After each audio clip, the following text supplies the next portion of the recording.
Call me Mothra felt feverish in the 106-degree desert heat. Since he was on his way to make the call, he told himself that it was probably just another case of TPA. Toxic parent anticipation. Maybe I really am sick. Maybe it's from opening mom's letter. Was there any white powder? Did Delilah send anthrax powder? Then Mothra realized Godamental swallowed use anthrax because that was one of their banned words. Many people confuse the biotoxin called anthrax with the fairy patron saint, the Saint Anthrax. Vengeful Godamental scowled. Still try and kill me, he thought to himself. They might send the avian bird flu bugs through the mail. The congregation could infect themselves, make themselves Godamental sacrifices, kinda like the Jim Jones cult that drank the poison Kool-Aid. At the Godamental service, they would pass around envelopes and sneeze into them. Delilah would download her hit list of potential threats to the Godamental organization. After volunteers hand-addressed letters to the targets, they would mail them off and spread the deadly virus. Of course, they would have nothing to fear. The rapture would scoop them up to avoid those last days on Earth. Godamental swooled, never be left behind. Like riding in the front car of a roller coaster, Mothra held on tight. He refused to let anything go, and his surging adrenaline rushes fed his stinking thinking. Perhaps he was being paid back for the difficult birth. Delilah shared his birth story to celebrate his 21st birthday. Happy birthday, not? Oh, your birth, your birth, your birth was like death, his mom said. After all my excruciating pain caused by you pushing your way out, I realized that you would be around for the rest of your life. How's that for a birthday present? As Mothra began to imagine that his daydream would make a great TV miniseries, he pulled into the Walmart parking lot. There he snapped back to a harsher reality. To keep from swearing out loud, the only begotten child of Delilah bit his lip so hard that his lower lip stud flew out and rolled on the all-too-shiny floor. Delilah? Mothra heard a bunch of kids screaming in the background. Delilah? Hello. Mom. Hello. Yes, this is Delilah. Delilah took off her cross earring and set it on the wooden picnic table.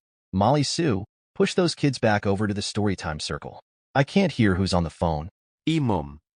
He swallowed hard. It's Mothra. Who? Mothra, your son. He corrected himself. I mean, this is Marcello. Yes, Marcello. Marcello, be a good boy. Do me a favor and tell Mothra not to make any more calls to this number. Mom. Mothra regressed at the suggestion. It's me, Marcello. What a surprise. How are you, Marcello? Did you get my letter? Yes, I thought that. I'll be there on the 13th. A professional travel counselor from AAA gave me directions to your local Walmart. She insists that I lock the car windows. Delilah took a big drag of her Virginia Slim cigarette and waited to exhale. Lock the car door and always keep the windows rolled up, no matter how hot it is outside. Be sure to have lots of water and get a car with powerful air conditioning. Your life could depend on it, she said. She's a professional travel counselor at AAA, which is really quadruple A here in Alabama. Yes, we call it the Quad A. Oh, I'm glad you. I am still speaking. Why do you live in such a dangerous area? In a place where I jeopardize my life just to visit my son? Mom, it's not that. The Quad A counselor said your area is barren and dangerous. It's called Injun Country. You never told me that. It makes me feel ill. Do you see Injuns? Do they use bows and arrows? Don't take anything from them. We really don't need to. You know where that phrase Indian giver comes from? They give you something that looks valuable, but it's really got bad spirits in it that make you sick. Those evil, overpriced crafts can spread a virus. Or something worse. I just heard about it during our church-sponsored showing of the documentary Evil in Your Art. I wouldn't worry about the Indians, Mom. Mothra leaned against the back of the molded acrylic phone booth. To siphon off some of his anxiety, he focused his attention on the 6-foot-tall plastic smiley face that rotated in front of the call station. Then, he felt a zing of fear. His mother's warning about a virus suddenly hit home. Of course you wouldn't worry about it. You don't worry about much of anything. That's one thing I can say about you. Delilah fondled her 14K gold-filled cross earring and mindlessly carved little crosses into the top of the wooden picnic table. Molly Sue, take this munchkin away. He just peed on me. Get him away. Now. Molly Sue picked up little Dennis and took him over to the word-over Walmart table to change his soiled diaper. Sorry, son. Where was I? You were telling me about your trip. He wanted to say, you were getting me paranoid by talking about a virus, but felt shell-shocked. Don't you think I remember what I was talking about? Delilah slammed her hand on the table. Mom. Mothra covered his ear. I don't have much time left. I'm at Walmart and need to let the next person use the free phone line. Mothra didn't have much time left. Maybe he should take the envelope out of his pocket and burn it, to make sure he didn't spread the poison. Isn't that just like you? Delilah split her personality and took on her bitchy New York real estate persona. Just had to use a free phone. Well, aren't I blessed? I pray for you. Pray to our great Godamental power in heaven that you run from that tribe of fairies and come back to the people who love you. To help ease her pain, Delilah poured herself a big glass of wine from the big Waldmark Hefty Party wine box. But that's your choice. God works in mysterious ways.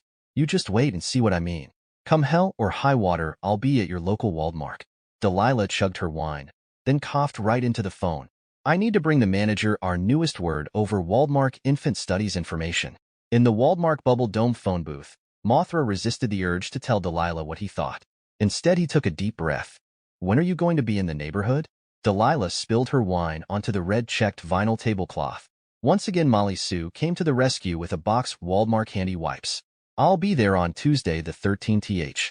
You know, our word over Waldmark program is spreading like wildfire. I'll bring some application forms for you and your, what shall I call all of you? Can I call you guys? Yes, we are guys. And yes, we are men. Well, most of us. Mothra bit his lip harder. Mothra didn't care if he sounded sarcastic. To help end the conversation, he pretended to talk to someone waiting to use the phone. Sorry. I know I'm over the free time limit. Oh, that really looks awful. Mom, the next person in line for the phone has an infant sucking on her teat and needs to call her doctor. The child has some strange rash. Mom, I need to go. In truth, it was Mothra who wanted to call the doctor because he had sucked up way too much while talking to his mother. He had OD'd on the fluorescent lights, plastic smells, metallic sounds of wobbly shopping carts, screechy kids. And the biggest toxin, Delilah. I'm going to let you go. Delilah blew a kiss over to Reverend Peter, who sat under the shady oak tree. Fueled by white sugar and soda, the little speed demons continued to run free. These were kids at a picnic, and they were not interested in another story time. Oh dear. I need to go. I'm at the Godamental picnic, and it's story time. Delilah waved to Reverend Peter. Expect me to arrive between noon and 3 o'clock on Tuesday the 13th. Can you meet me at the gate? Just so I know where to park.